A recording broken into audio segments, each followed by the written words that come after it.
Welcome, Drink with James, episode 154.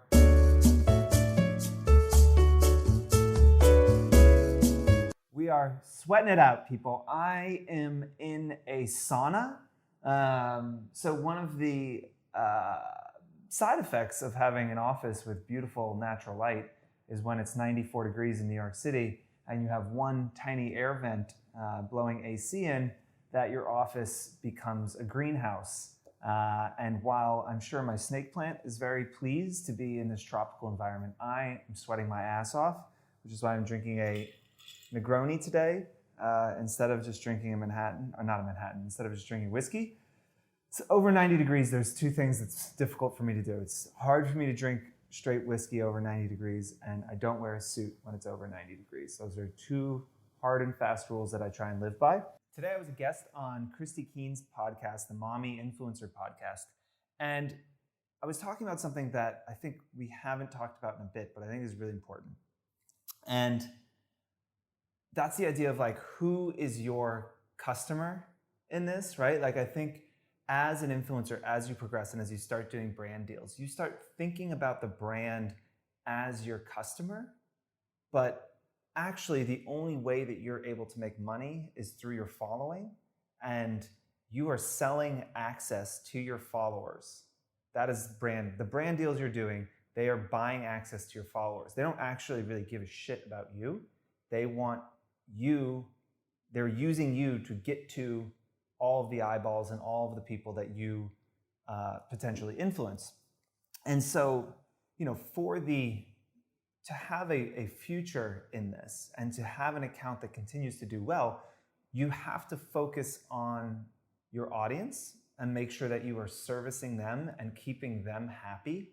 And I just think for a lot of influencers, especially people who are complaining about reach, complaining about the algorithm, they're not growing, all of this, I think that like part of the problem is that you stop thinking about what you can do to keep your audience happy and engaged, and you start focusing too much on what you need to do to get more brand deals and make more money, go on more trips, get more free shit, whatever it is.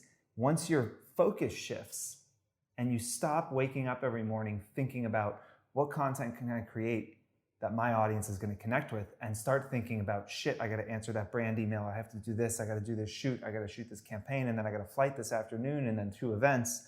Like, that shift is super important, because for your audience, what it feels like to them is that you don't really care about your content anymore, right? And so that every piece of content that you're producing is less and less valuable for that audience, because it's not for them, it's for you, and it's for your brand partners.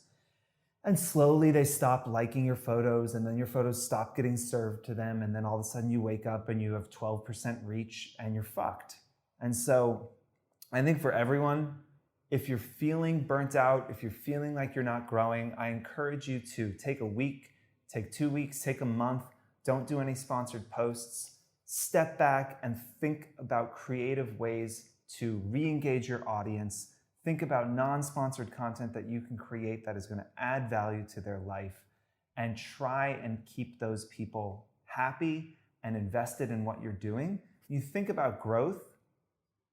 Again, if I was trying to grow my account, I think my focus would not be finding the next follower, but retaining the last follower that I just got.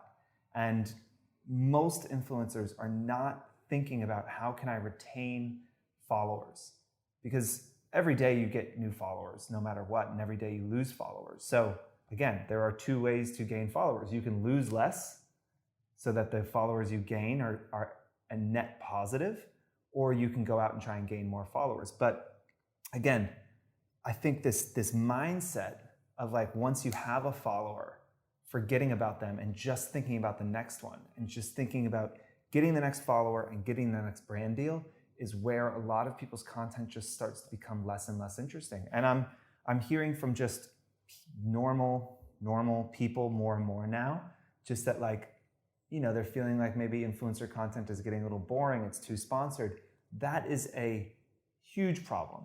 If that is the trend, and the trend is towards this stuff being uninteresting, the entire industry can disappear very, very quickly. And so y'all have to stay focused on your audience. And yes, a lot of what we talk about in this show and what we'll continue to talk about in the show is how to work more effectively with brands, because we're trying to run businesses here. We're trying to make money.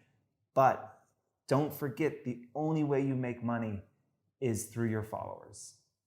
Unless you're a photographer or something like that, doing some content creation and being paid for that.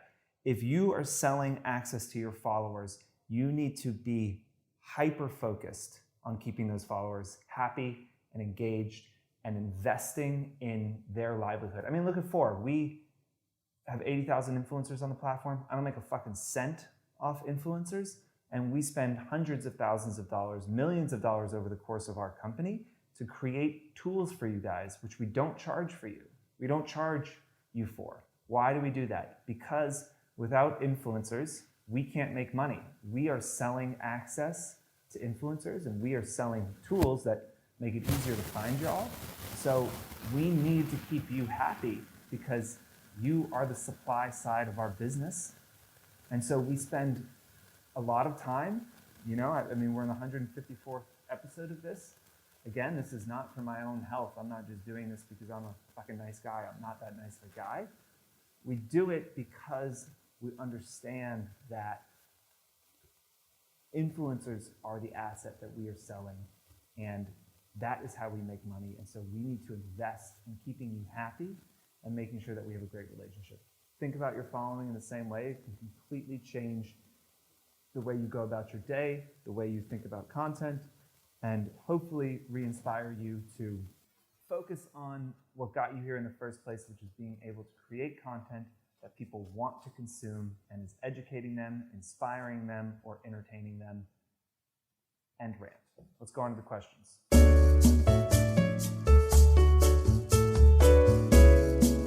So, question number one is, what did I think of the Fashion Ambitionist's surprise proposal? I'm not really here to comment on the actual proposal. And I know there was a lot of outrage over FTC compliance and whether or not she should have disclosed the brand partnership she did. I don't think that's what people were actually pissed off about. If you look at what they actually got, it was equivalent to $1,000 of value. They really didn't get that much sponsored content. I think what people were pissed about was they felt like idiots. I think people don't like to feel like they're a fool and they got played. And I think right when that broke, that it was happening and the whole internet was looking at it and watching, they were super invested and they felt like they were watching something that felt, interesting or funny or sweet or whatever. And then when they saw the deck, they realized they were potentially part of a big ploy, that they got tricked. And nobody likes getting pranks pulled on them. Nobody likes being tricked. Nobody likes being made a fool of. I think that was where some of the backlash was it's like when you retweet or post a photo that ends up being fake, and people are like, oh, that's a fake photo, and then you feel just kind of stupid because you feel like you should have known better, but you got caught up in something. So I feel that too. I saw it and I was like, oh my gosh, this, I put it in our Slack channel. I was like, you guys watching this crazy proposal wedding thing happening in real time on Insta stories? And then I saw the deck 10 hours later and I was like, oh yeah, I kind of feel like an asshole now. I think what is interesting though, and what I think about more and more on the internet when this kind of stuff happens, is that when the mob turns on you, it gets really, really ugly.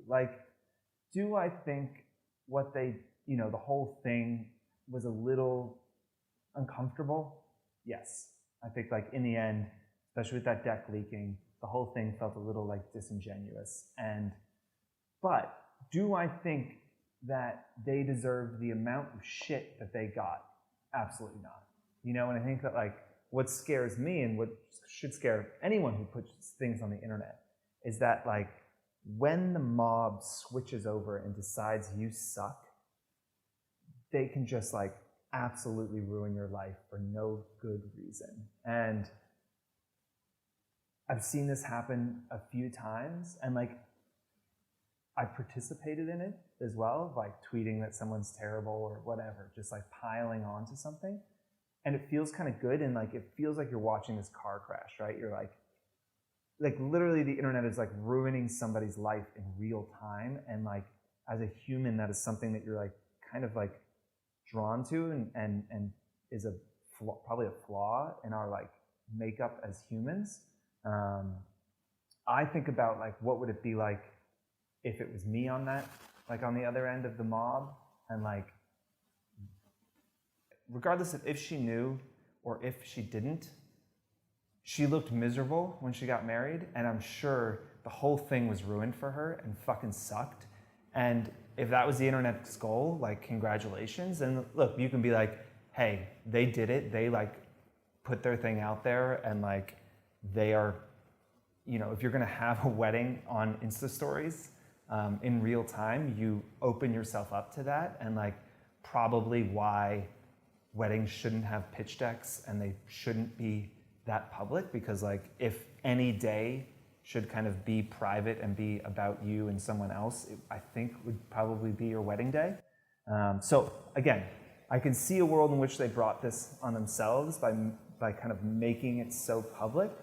But like as a collective, as the internet, like do we feel good about that? Do we feel like good that everyone shit all over them for like 3 days and was like hand-wringing and like really, it felt like people were really happy when they found out there was a pitch deck, because it was like, fuck them, they suck. Like these good-looking, successful people, I knew they sucked. And like, you know, you saw she removed Goop from her profile, from her bio. Goop's PR had to put out a statement, say that they were launching an internal investigation about the way that she went down doing this wedding. And like, what if she didn't know? And like, you know, her now husband just planned this. Like, this sucks. And like, everyone is like so stoked to be like, these people are terrible. And we don't know them. And so like, I am trying to be a better person and be a better steward on the internet. And so when I see these kind of mob things happening, I try and generally just like stay out of it, because one day the mob will come for me, I'm sure. God knows the amount of shit I've said on this show. I'm sure somebody will dig it up one day, and I'm gonna be made to look like some big asshole, and I hope on that day y'all come to my defense and don't pile on. Because these are people's lives, you know, and like whether or not they suck and they're shitty people, I don't know. I don't know these people. But I don't think someone deserves to have their lives ruined over the internet because they decided to have a fucking wedding on Instagram. I don't think that is really like an appropriate response. So that is probably all I'm going to say about that wedding.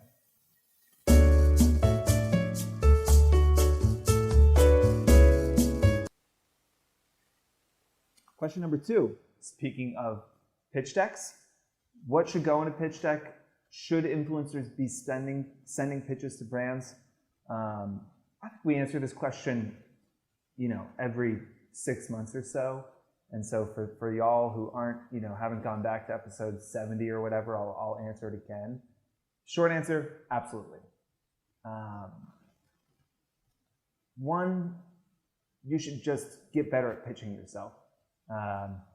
You can't, in life, you can't just sit back and wait for things to come to you. I mean, that's like, I don't even think like Rihanna's doing that, right? And like, we're not Rihanna, but I'm sure she is proactive in going after the things we want. And that's the other thing, is like, if you're an influencer and you have a following, you have an incredible opportunity to use that following to do things that, if you didn't have that following, would be impossible. To work with your dream brands, to do your dream collaborations, to help people that don't have the voice that you have, to shed light on on causes and charities or whatever it is that you're passionate about, you have the opportunity to do that with a following. And if you're not doing those things, you're not taking an active role in shaping what your professional life looks like, then you're just a passenger. You're just like a tourist in your own life, which is pretty fucking boring. So I couldn't fathom having a following and not proactively pitching brands, because to me it shows a lack of creativity. Because if you're creative and you want to create things, then you've got all these ideas. And if you're an influencer, you probably love brands. So you should be thinking, I love this brand, I have an idea for them. And I think that what you'll find is by putting stuff out there and by proactively pitching, one, it just like gets that muscle tone of learning how to pitch and learning how to talk to brands, and your ability to sell something in your life, like that is absolutely fundamental to success in any role. Whether you are, internal and you're working at a brand and you're doing marketing, or you're an influencer, or you're, a stay-at-home mom, your ability to sell is absolutely essential to success, right? Because convincing someone to do something, whether it be to, listen to your suggestion and what the marketing plan should be, or work with you on a campaign, or get your kid to go to bed on time, all of that is sales, right? And so you have to practice it. And it is easier, obviously, to sell when people come to you, and that's the comfortable thing, because you don't have to put yourself out there, because someone's already coming to you and they say, I want you, and then all you have to do is negotiate price. That's not selling, that's negotiating. But going out and proactively saying, there is something I want to put into the world, there's a brand I want to work with, there's something that I want to do, reaching out to that brand, getting them on board, seeing it through, I mean, that should be the kind of work that you're going after, not sitting around waiting for someone to pay you.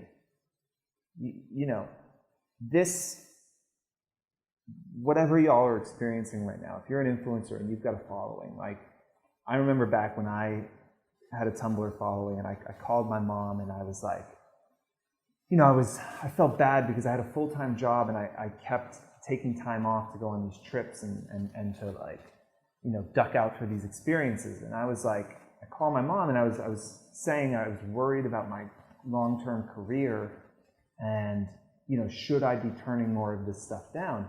And she was like, moms are always, they always know what's up. She was just like, this won't last forever, and you should absolutely say yes to everything right now, because there will be a point in your life where you're either not getting these opportunities or you're not able to take them anymore. And as an influencer, I think you have to understand that if brands are reaching out and everything's working and you're walking around and you're thinking you're hot shit, like that will not be constant. Nobody is just successful for their entire life. Even the most successful people in the world, look at Steve Jobs, if you've read his biography, like a lot of his life was shit and a lot of it was like failures.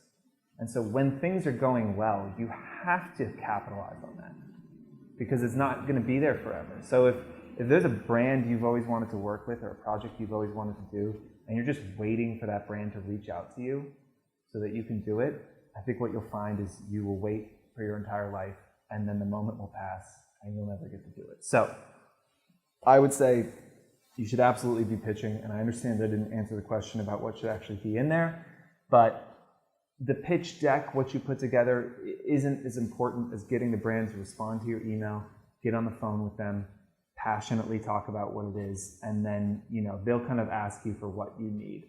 What's it going to cost, all of that. It's good to have all of that kind of tightened up, but the pitch deck shouldn't be something that the brand can just say yes or no to. It should be something that gets them to get on the phone, and then you try and close them on the phone or in an in-person meeting. No deal is ever going to be closed by you probably just sending an email and saying, here's what I want to do, and then saying yes or no.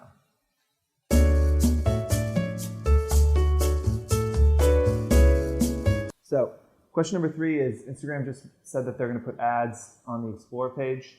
What are my thoughts there? I mean, look, Instagram would put ads on your fucking forehead if they could. they're going to put ads everywhere. I'm surprised they didn't put ads in Explore a long time ago.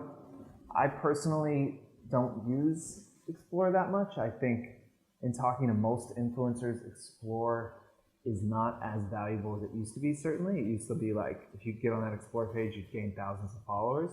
Now it seems like you can get a lot of reach and you can get a bunch of engagement, but that engagement, that reach isn't necessarily converting to a following like it used to. So it'll get harder to get onto the Explore page, but it gets harder every day to get onto the Explore page. And I think if anything, it's another example of why, as an influencer, you need to diversify. You need to diversify your following. You need to diversify your revenue streams. Again, like, to use a startup term, no viable business can have a single point of failure. Meaning, if one thing changes and you don't have a business, you're fucked. So if your single point of failure is that 100% of your revenue comes from Instagram and it's the only place where you engage with your audience, and then if you also understand that it is literally impossible for Instagram to, for the next 10 or 15 years, maintain its position in the marketplace and maintain its position in like pop culture and certainly its position in the marketing world, then if you don't diversify so that Instagram isn't your single point of failure, then you have no chance for a long-term career. I have 130,000 followers on Tumblr. Does that matter? No, it doesn't mean a fucking thing because nobody goes on Tumblr. So I have 130,000 followers who don't know their password to Tumblr anymore. Like, what does that do for me? It does nothing. I think with Instagram, if like some of the top 1%, big celebrities, influencers, things like that, and then like regular people get sick of it, which definitely can happen if we continue just throwing ads in their face constantly. I think it would only take, 5 or 10% of the platform abandoning the platform for it to very quickly roll downhill. And if you don't think that is going to happen one day, you are completely delusional. And again, think about your points of failure and make sure, something we think about internally at Four all the time. What does it look like if Instagram disappears? How do we hedge our bets and our business against a single point of failure? Because you can't leave your entire life in the hands of a company that you can't trust, and you can't trust any corporation. So that is my quasi-answer to that question. That's it. Brian and I are in here sweating, so we're going to call it, and we'll catch you next week.